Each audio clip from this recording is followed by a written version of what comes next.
There's a question I used to ask myself late at night. Not the dramatic kind, not with tears or fists. Just a quiet whisper, lying in bed, phone on the charger, ceiling fan spinning. I'd think, am I becoming who I wanted to be? Or am I just getting older? And the silence never answered, but the question stayed. I carried it with me to work. I carried it to the supermarket. I carried it to family dinners where everyone talked about their promotions, their houses, their plans. And I smiled and nodded, but inside, the question was still spinning. Am I becoming, or am I just waiting? I think a lot of us live inside that question. We don't say it out loud because saying it out loud makes it real, but we feel it. It shows up on Sunday evenings when the weekend is ending and we didn't do anything we promised ourselves we would do.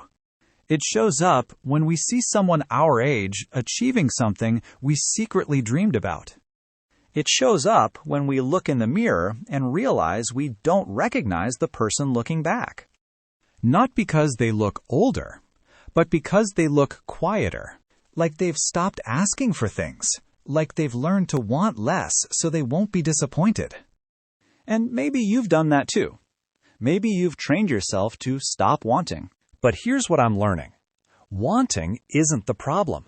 The problem is believing that wanting is enough. I didn't have a dramatic rock bottom. No bankruptcy. No heartbreak that destroyed me. No moment where I lost everything. I just had years of feeling like I was running on a treadmill that wasn't plugged in, moving, sweating, going nowhere. And the worst part? I couldn't even blame anyone. My parents supported me. I had food.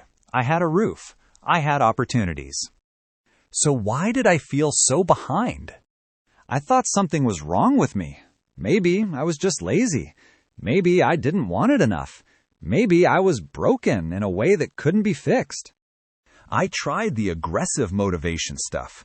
I watched videos where people shouted at me to wake up and hate my old self and destroy every weakness. And for a few days, it worked. I woke up early, I made grand plans, I wrote lists. Then, day 4 came. And I was tired. And the shouting in my headphones didn't match the quiet exhaustion in my chest. So, I stopped. And I felt like a failure, like I wasn't even good at self-improvement. I'm not telling you this because I've healed completely. I'm telling you because I still have days where that old feeling comes back. The difference now is, I don't panic when it arrives. I don't call myself lazy. I don't call myself broken. I just say, okay, you're tired today. That's allowed. And then I do one small thing anyway. Not to prove anything, just to stay in the habit of showing up. Because I've learned something important. Motivation is a visitor. Discipline is a resident. And you don't evict a resident just because you don't feel like paying rent one day. Here's what I've learned. We think the enemy of progress is laziness, but that's not entirely true. The real enemy is disconnection. When you feel nothing about your own future, you don't need a kick, you need a connection. You can't hate yourself into becoming someone you love. That doesn't work. It just creates a more disciplined version of misery. I know, because I tried. I tried to bully myself into success. I called myself names in my head. I punished myself for resting. I measured my worth by how many hours I studied. And I became efficient, but I didn't become free. I was still running from something instead of running towards something. I like to think of it like this. Imagine you have a garden, but you never go outside. You just stand at the window and yell at the weeds. Grow faster! Why aren't you flowers yet? What's wrong with you? The garden doesn't respond to yelling. It responds to presence. You have to walk outside, kneel down, touch the soil, pull one weed, plant one seed, wait. That's not motivational, that's agricultural, and agriculture is honest. It doesn't promise tomatoes tomorrow. It promises that if you show up consistently, something will eventually grow. And if it doesn't, you adjust the soil. You change the seed. You ask someone who knows more than you. But you don't yell at the garden. The garden doesn't speak your language. Your future doesn't either. It only understands showing up. I remember reading something once, not from a self-help book, from a novelist. She said that most people spend their entire lives waiting for someone to give them permission. Permission to start. Permission to speak. Permission to believe they are allowed to want more. And she said, the permission never comes. Not because the world is cruel, but because the world is busy. It's not withholding permission from you, it just never thought to offer it.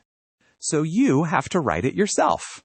I don't remember her name, but I remember thinking, that's the difference. Some people wait, others sign their own paper.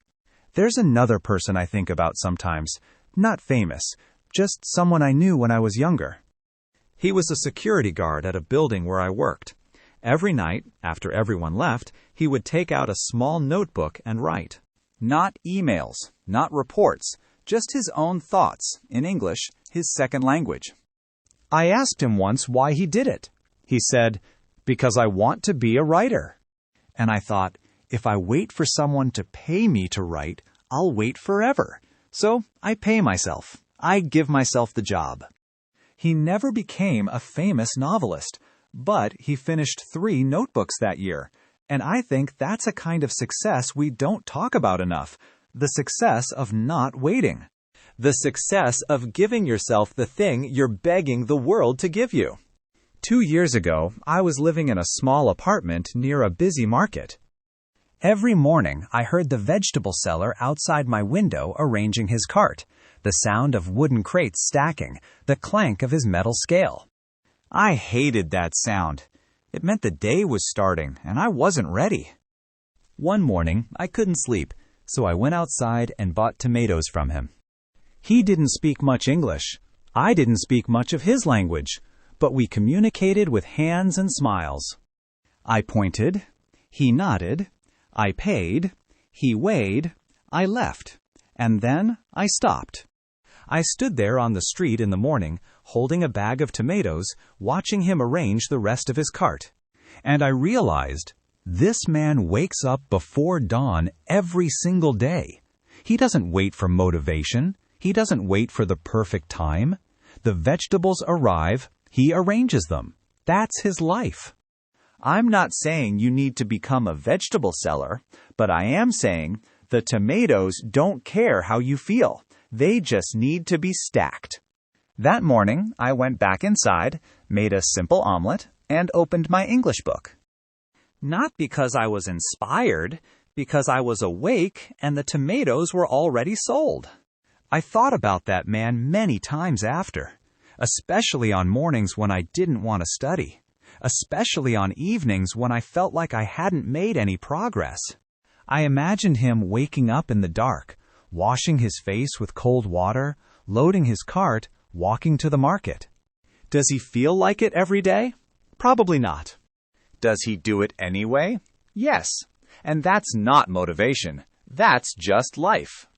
We think successful people are driven by passion, but I think most of them are driven by a simple agreement they made with themselves. I said I would do this, so I will. Not because it feels good, because I said so.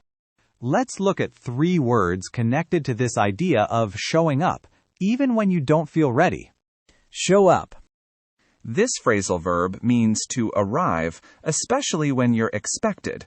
But in a deeper sense, it means to be present and participate, even when it's hard.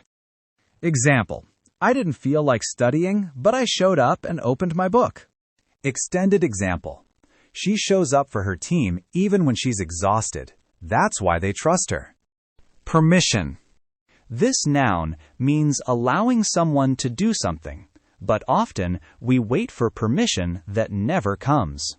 Example: I gave myself permission to speak English even with mistakes. Extended example: You don't need anyone's permission to become the person you want to be.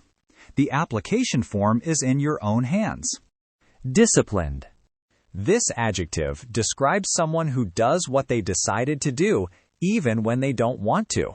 Example, he's not naturally talented, but he's very disciplined. Extended example. Discipline is not about punishing yourself. It's about loving your future self more than you love your current comfort. One useful phrase, I gave myself permission to. Use this when you stop waiting for approval and decide for yourself. I gave myself permission to be a beginner. I gave myself permission to change my mind. I gave myself permission to want more, even if I don't know how to get it yet. One more useful phrase. I'm out of practice. This means you used to be good at something, but you stopped doing it, and now you're not as good. Example, I haven't spoken English in months. I'm out of practice. Example, I used to play guitar, but I'm out of practice now. This phrase is gentle. It doesn't say, I failed. It says, I stopped, but I could start again. Here's something I do now. It's very small, almost embarrassingly small, but it works. Every morning, before I touch my phone, I ask myself one question. What is the one thing I'm avoiding right now? Not, what should I do? Not, what's my biggest goal? Just, what am I avoiding? And then I do that thing for 5 minutes. Not the whole thing, just 5 minutes. Because 5 minutes is not scary. 5 minutes doesn't require a complete life overhaul. 5 minutes is just 5 minutes. And here's what I discovered. Once I start the 5 minutes, I usually keep going. Not because I'm disciplined, because momentum is real. It's physics.